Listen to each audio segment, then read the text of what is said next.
দর্শক, জামায়াত আমির কুমিল্লা নির্বাচনী জনসভায় আছেন আর এই মুহূর্তে সেখানে আছেন সহকর্মী এস এম আরিফ। আমরা সরাসরি যুক্ত হচ্ছি তার সাথে। আরিফ, কুমিল্লায় জামায়াত আমিরের জনসভা ঘিরে কেমন পরিস্থিতি দেখছেন আপনি সেখানে, আমাদেরকে জানাবেন।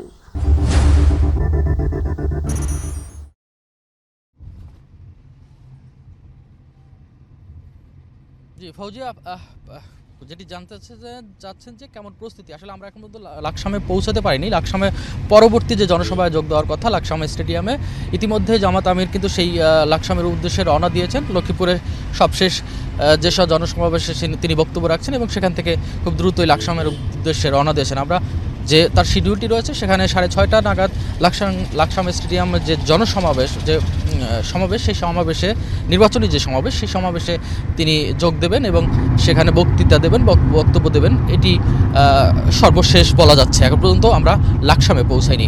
তবে এর আগে 3টি জেলায় কিন্তু তিনি ভ্রমণ করেছেন। 3টি জেলা বলতে গেলে আমরা প্রথমে ফেনীতে দেখেছি। ফেনীতে হাই স্কুল মাঠে একটি বড় জনসভায় তিনি কিন্তু বক্তৃতা দিয়েছেন এবং সেখানে গিয়েছেন এবং সেখানে যারা সেই ফেনীর যে 3টি আসন, সেই 3টি আসনে যারা এই 11 দলীয় ঐক্যের সাথে রয়েছেন সেই প্রার্থীদের কিন্তু তিনি জনগণের সাথে পরিচয় করিয়ে দিয়েছেন এবং তার মাধ্যমে তিনি ভোট চাইছেন। জামাত বিশেষ করে 11 দলীয় যে ঐক্যজোট, সেই ঐক্যজোটে ভোট চাচ্ছেন এবং নানা প্রতিশ্রুতি কিন্তু তিনি দিচ্ছেন। তিনি যেমনটি জানাচ্ছেন যে প্রত্যেকটা সমাবেশেই তিনি জানাচ্ছেন যে মেডিকেল কলেজ বাংলাদেশে কিন্তু খুব কম।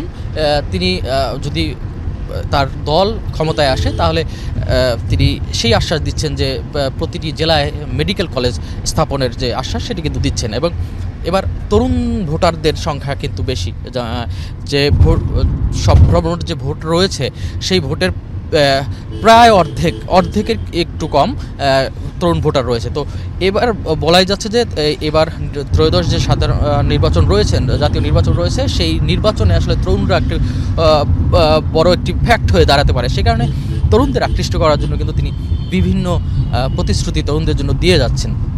যেমনটি 24-এর গণ অভ্যুত্থানের কথা তিনি তুলে ধরছেন। 24-এর গণ অভ্যুত্থান শুরুটাই হয়েছিল কিন্তু তরুণদের মধ্য দিয়ে। সেই গণ অভ্যুত্থানের কথা স্মরণ করিয়ে দিয়ে তরুণদের বারবার বলছেন যে তরুণদের হাতেই আসলে দেশটি তিনি দিতে চান এবং তরুণরাই এই সামনের যে দেশ গড়ার কারিগর সেটি বারবার বলছেন। এবং ভোটারদের আকৃষ্ট করার জন্য বিভিন্ন জেলায় যেখানে সমাবেশ হয়েছে, আমরা ফেনীর পরে নোয়াখালীতে দেখেছি বিশাল জনসমাবেশ।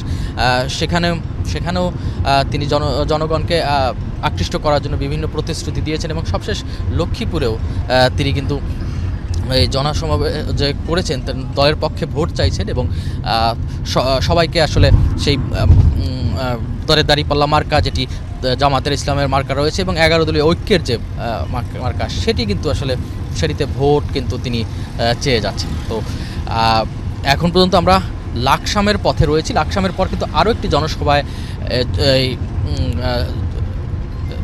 শফিকুর রহমানের কিন্তু জামাতে আমিরের আরও একটি জনসভায় যোগ দেওয়ার কথা, সেটি কুমিল্লা সদর। এবং সেই কুমিল্লা সদরের জনসভার